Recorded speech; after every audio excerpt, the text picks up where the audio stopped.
Twelfth physics. Now simple microscope. इससे पहले आपके दो टेलीस्कोप पूरे हो चुके हैं। इस वीडियो में सिंपल माइक्रोस्कोप और नेक्स्ट वीडियो में कंपाउंड माइक्रोस्कोप।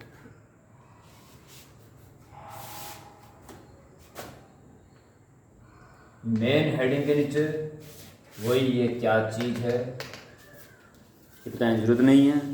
बहुत छोटी हो जो बहुत पास में उसको बड़ा करके देखना, विजुअल एंगल बढ़ाना। पिछले दोनों तीनों वीडियो में आप इस बात को देख चुके हैं। इट इज मेन हेडिंग लिखने के बाद it is an optical instrument use to see a large image of close and minute object. Main heading के नीचे दो लाइन। कंस्ट्रक्शन।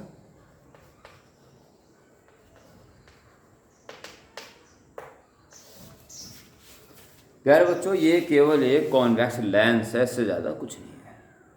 ओके, एक हैंडल में लगा रहेगा उसे एक लेंस, और इसकी एक्सिस में कोई पॉइंट या क्लोज ऑब्जेक्ट हो जो इसके फोकस के अंदर आ चुका हो, तभी उसकी इमेज उस तरह बनती है। ओके, कष्ट यहाँ लिखी जाती है।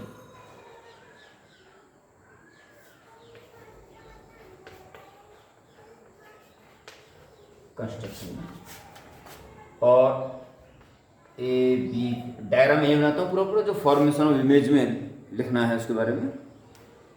तब एक ही लेंस है तो सब कुछ वेरी शॉर्ट है। ओके, इसका मेन पार्ट है इसकी मैग्नीफाइंग पावर के ऊपर विचार करना। तो ये तो आपको जानते ही हो, इसके फोकस के इधर है वो,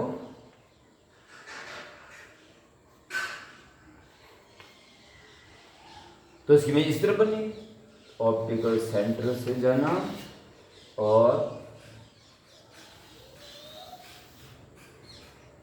पैरेलल रे का फोकस से चले जाना।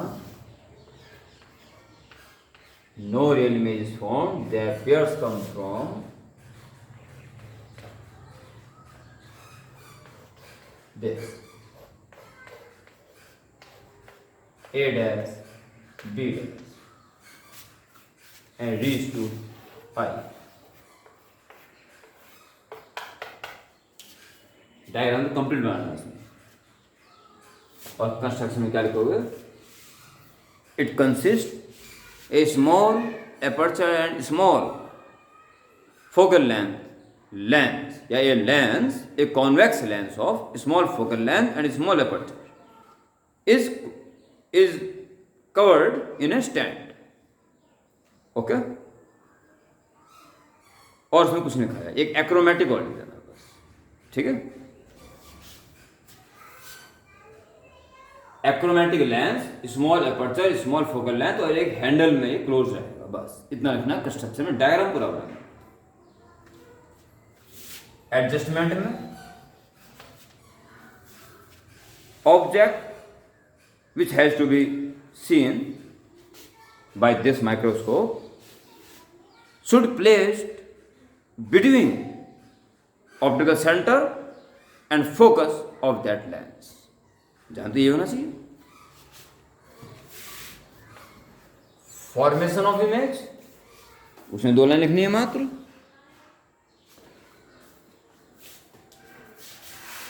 Since object is placed in between focus and optical center of lens, so its virtual erect and large image is formed on same side. We subtend a large visual angle at our eye।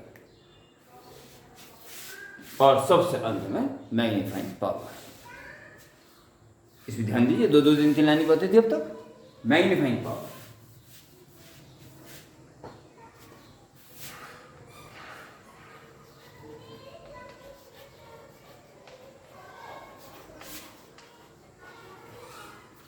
Magnifying power M। यहाँ थोड़ा सा विशेष ध्यान देने की जरूरत है प्यारे बच्चों। है सब कुछ वही, virtual angle subtend by image divide by visual angle subtend by object. परंतु टेलीस्कोप केस में ऑब्जेक्ट ऑलरेडी बहुत दूर हुआ करता था, यहाँ पास में। तो भाई एक तो इमेज जहाँ बनाओगे वो एडजस्टिंग में ऐसा बना दोगे जो पास से पास नजर आए या रिलैक्स में नजर आए। बीटा तक तो कोई दिक्कत नहीं है, पर alpha visual angle subtend by object direct at our eye, तो उस ऑब्जेक्ट को भाई मेरे पहले इतना दूर तो रखो जहाँ तक वो सुरक्षित नजर आए, बोलो आंख पे थोड़ी बिठा देना है उसको। यहाँ सावधानी बरतनी है कि जब आप visual angle subtended bye direct object की बात करोगे तो उस ऑब्जेक्ट को सर्वप्रथम इतना दूर तो रखना पड़ेगा कि हम उसको सुरक्षित देख पाएं।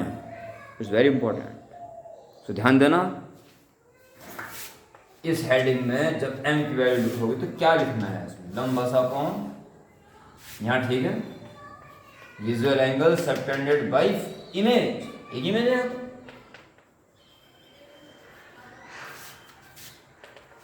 Visual angle subtended bye image beta divided by visual angle subtended by object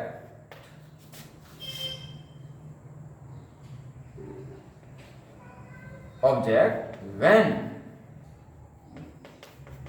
it is placed ना दिखा तुम दिखा दूंगी at least distance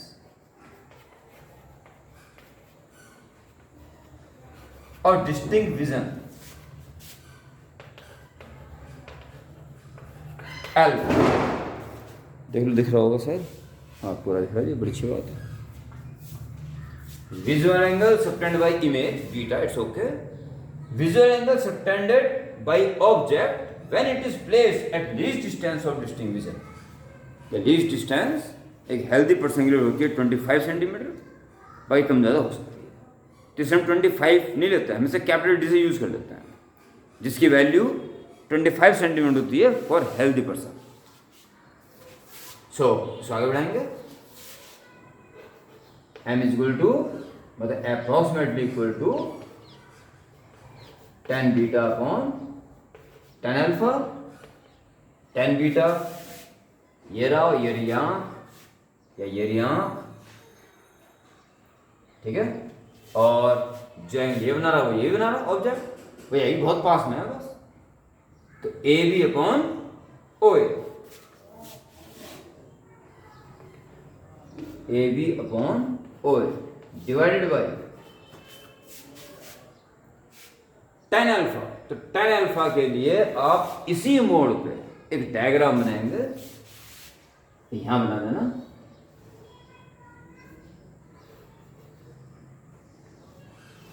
सिर्फ आपको दिखना जरूरी है और आपको दिखाई दे रहा है यहाँ पे आंख, यह ऑब्जेक्ट अगर इसको आंख से लीस्ट डिस्टेंस और डिस्टिंक्ट विजन पर रखा गया है तब जाके जो एंगल सबटेंड कर रहा है इज अल्फा। तो tan alpha is perpendicular upon hypotenuse A B upon D. Okay, A B cancel और डी ऊपर पहुंच जाएगा। So m equals D upon O A, D upon O A. Lens को object से कितना एडजस्ट किया जाएगा पीछे, यानी कि u object distance u। This is the general formula of magnifying power. Okay, इसके बाद मैं दो केस करके इस वीडियो को समाप्त करते हैं।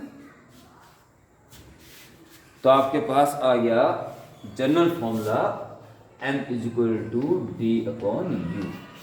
ठीक, इस बार आप लिखेंगे now considering following two cases.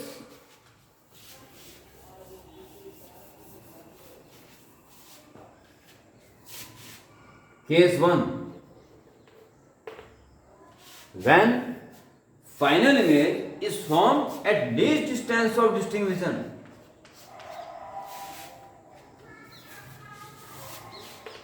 when final image is formed at least distance of distinct vision, और उसका डायग्राम ये कंस्ट्रक्शन वाला ही काम करेगा, दोबारा मत बनाना। For this 1/v is equal to 1/v minus 1/u is equal to 1/f। Object distance चाह रहे हो लीस्ट डिस्टेंस और डिस्टिंक्ट विजन पर बने, minus D, it is minus U, sign use कर रहे हैं, अब खाली वैल्यू पुट करने भर की देर है। 1/f हमेशा पॉजिटिव रहते हैं, प्लस हो जाएगा, और हमें चाहिए D upon U, so D से into -1 plus D upon U is equal to D upon F. So d upon u is 1 plus d upon f, and this is the magnifying power is 1 plus d upon f। अगर least distance और distinct vision पर image बन रही हो, okay. And final, और आप चाहो ये इनफाइनाइट पे बने और हम रिलैक्स आई के साथ को देख सकें, तो case to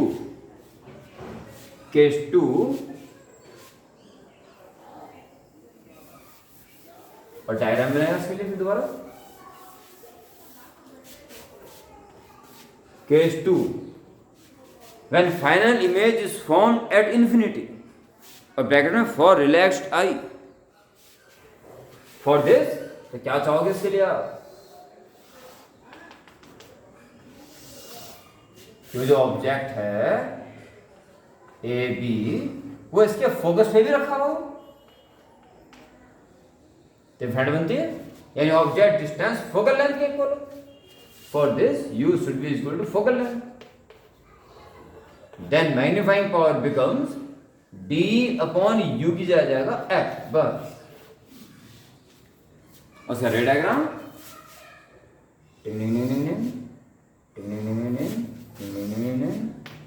F and becomes parallel, and the pairs come from infinity,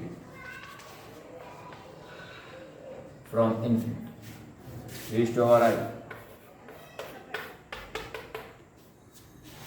okay। तो ये था आपका सिंपल माइक्रोस्कोप का पूर्ण ब्यौरा।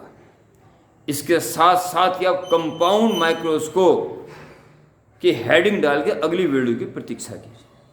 बाय।